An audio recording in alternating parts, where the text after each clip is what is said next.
स्वागत है आप सभी का स्टार स्टडी पर। दोस्तों, इस वीडियो को पूरा ध्यान से देखिएगा क्योंकि इस वीडियो में जितने भी हिंदी के प्रश्न बताए जा रहे हैं वो काफ़ी इम्पोर्टेंट है वो और कई सारे कॉम्पिटिटिव एग्ज़ाम में पूछे भी जा चुके हैं। तो आइए चलिए देखते हैं हमारा पहला प्रश्न क्या है। पहला प्रश्न दोस्तों, पो धन अन किस संधि का उदाहरण है? तो पो धन अन दोस्तों ये होगा अयादि संधि का। पो धन अन से दोस्तों बनता है पवन, पो धन अन से पवन। और मैंने आपको पहले ही बताया था कि जहाँ पर यह और वह आए जिस शब्द में, वहाँ पर अयादि संधि होता है। तो इस तरह से इसका हो जाएगा अयादि संधि पवन का। अगला प्रश्न है आपके सामने, वीर गाथा काल के सर्वश्रेष्ठ कवि माने जाते हैं। वीर गाथा काल के दोस्तों तो ये हैं चंद बरदाई। चंद बरदाई को वीर गाथा काल का सर्वश्रेष्ठ कवि माना जाता है। इसके बाद अगला प्रश्न है, सीता सखियों सहित पुष्प वाटिका गई में रेखांकित वाक्य अव्यय प्रयोग निम्नलिखित में से किस भेद का उदाहरण है? तो दोस्तों ये होगा संबंध बोधक का। कैसे?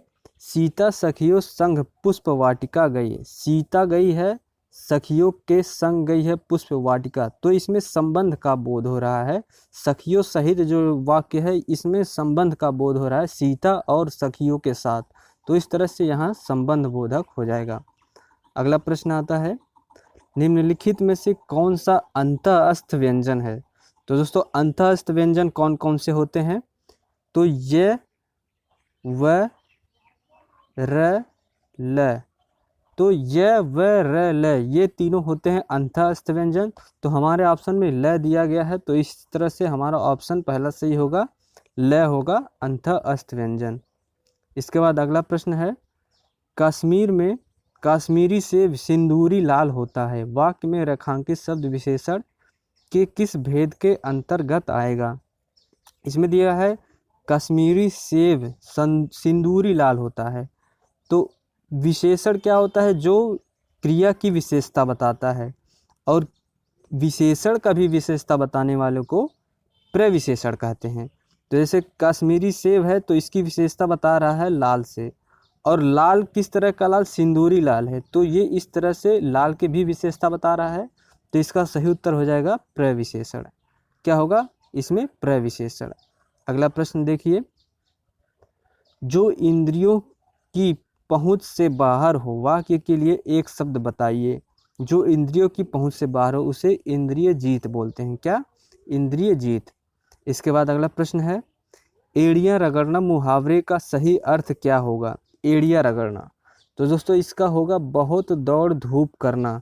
एड़ियाँ रगड़ना का बहुत दौड़ धूप करना, जैसे कि बोलते हैं लोग कि वो बैंक के चक्कर काटते काटते उसकी एड़ियाँ रगड़ रहा है, तो इस तरह से एड़ियाँ रगड़ना हो जाएगा बहुत दौड़ धूप करना। इसके बाद अगला प्रश्न है, सावन सूखे न भादो हरे लोकोक्त का सही अर्थ क्या है? सावन सूखे न भादो हरे, तो इसका सही उत्तर होगा सदा एक ही दशा, मतलब कि कोई भी परिस्थिति स्थिति हो उस व्यक्ति की दशा एक ही होती है। जैसे आपके आसपास में कोई एक ऐसा व्यक्ति होगा जिससे कोई भी परिस्थिति में आप उसको देखेंगे तो सदा एक ही तरह से विचार में वो रहेगा, उसमें कोई बदलाव नहीं होगा। तो उसके लिए ये स्पष्ट बोल सकते हैं कि वो सावन सूखे न भादो हरे कहलाता है। इसके बाद निम्नलिखित में कौन सी रचना तुलसीदास की नहीं है? तो इसमें दिया गया है रामचरितमानस, तो रामचरितमानस दोस्तों ये तुलसीदास की ही है। गीतावली ये भी तुलसीदास द्वारा लिखित है, और श्री कृष्ण गीतावली ये भी तुलसीदास की रचना है। इसके बाद भक्तमाला जो है ये तुलसीदास ने नहीं लिखा है, तो ये किसने लिखा है? ये नाभादास की रचना है, भक्तमाला नाभादास की।